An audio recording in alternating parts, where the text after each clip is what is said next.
The Oslo is the future of electric transportation. We are building the future of electric transportation. We've made it more enjoyable, more efficient, and more harmonious with the world around us. Hardware design matters. The Oslo redefines the promise of electric mobility with thoughtful engineering and flawless attention to design. And the last few years engineering a new kind of bike.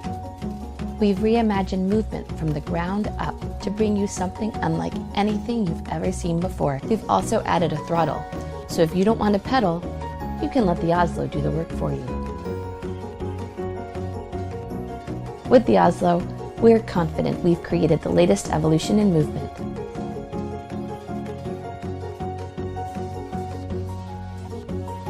We designed the battery to make it simpler to use. You can change to a new pack in seconds.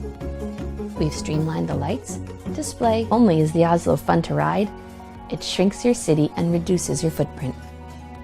We believe that mobility is opportunity and can unlock the potential in everyone. Step onto the Oslo and ride towards a better tomorrow.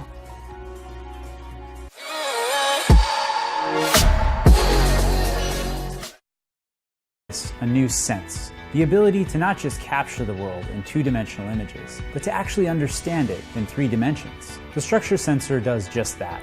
It's the world's first 3D sensor for mobile devices. Capture every dimension of an entire room in a matter of seconds. And you can send a model to your phone so you can get any dimension you need at any time. We're passionate about giving devices the ability to see and understand the world around them.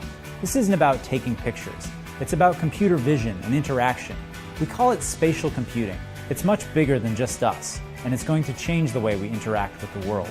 Let me show you what you can do with it. What I really am excited about with the structure sensor is it makes it so easy. You can clip it to a mobile device and walk around your world, basically pull your world into a digital form. My name is Jeff Powers, and I'm a founder of Occipital. Built to play games. Games where the real world becomes the game world.